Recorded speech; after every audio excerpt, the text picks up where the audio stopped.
हाँ, तो आज की कक्षा में हम संचारी भाव का अर्थ, उसकी परिभाषा और उसके भेद की चर्चा करेंगे।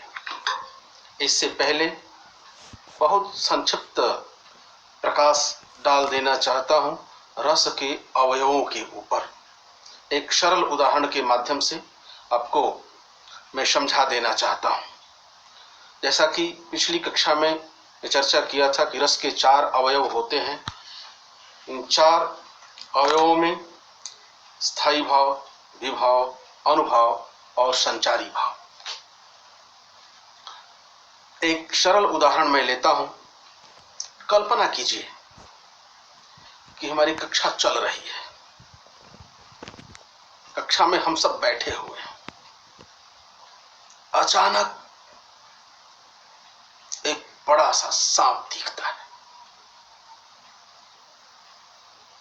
जैसे ही सांप दिखा, हमारे मन में कौन सा भाव जागृत हो गया? इस प्रश्न के उत्तर में निकल के आएगा कि भय, जो सुप्त अवस्था में था, भय नामक भाव जो स्थायी रूप से हमारे मन में था, वो सांप को देखते ही जागृत हो गया। यही स्थायी भाव है। अब सांप को देखने के कारण भय जागृत हुआ था। यही सांप आलंबन हुआ।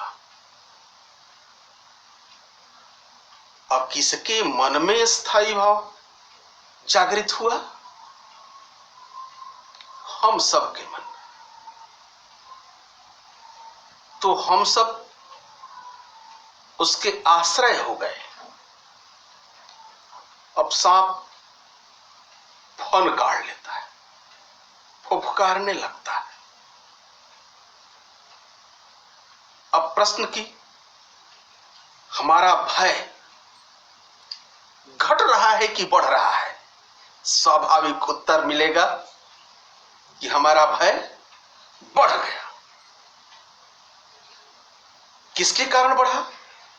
तो सांप का फन काढ़ना, उसका फुफकारना, यही उद्दीपन विभाव है। अब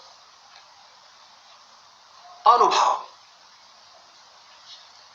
सांप जैसे फन काढ़ के फुफकारने लगा तो हम क्या देखते हैं कि कक्षा में किसी की आवाज ही नहीं निकल रही है।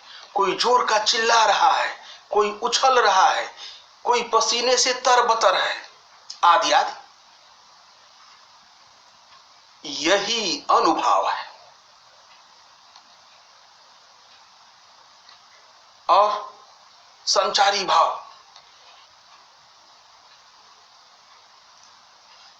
मन में तरह तरह की बातें, तरह तरह के मनोविकार उठते हैं। आशंका होती है, चिंता होती है।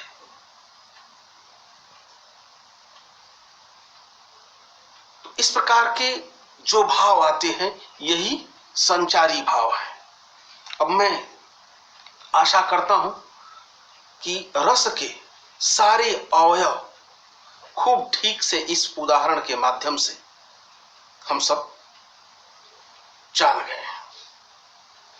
विशेष रूप से आज की कक्षा में मैं चर्चा करने वाला हूं संचारी भाव के संबंध में कि संचारी भाव का अर्थ क्या होता है।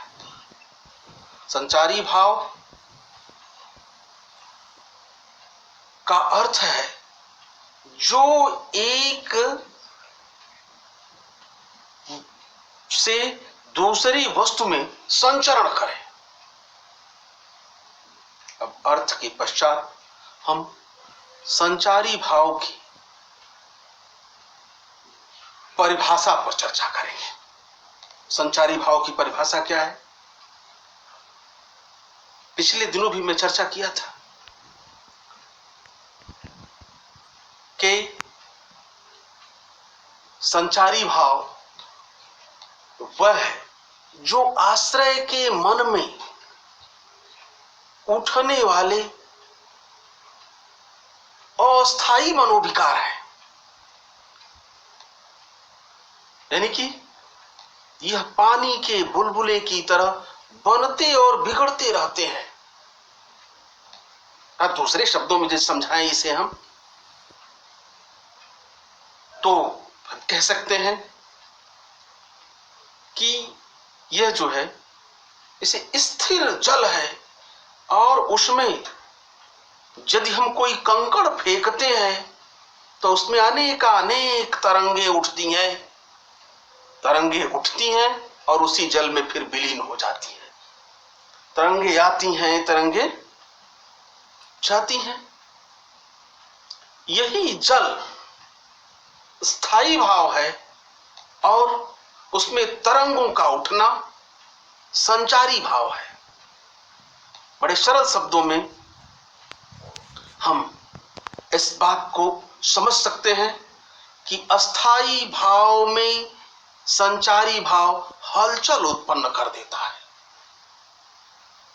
बहुत विस्तार में न जाते हुए यदि परिभाषा के रूप में हम एक लाइन याद करें संचारी भाव की परिभाषा को, तो हम कह सकते हैं कि आश्रय के मन में उठने वाले अस्थायी मनोविकारों को हम संचारी भाव कहते हैं।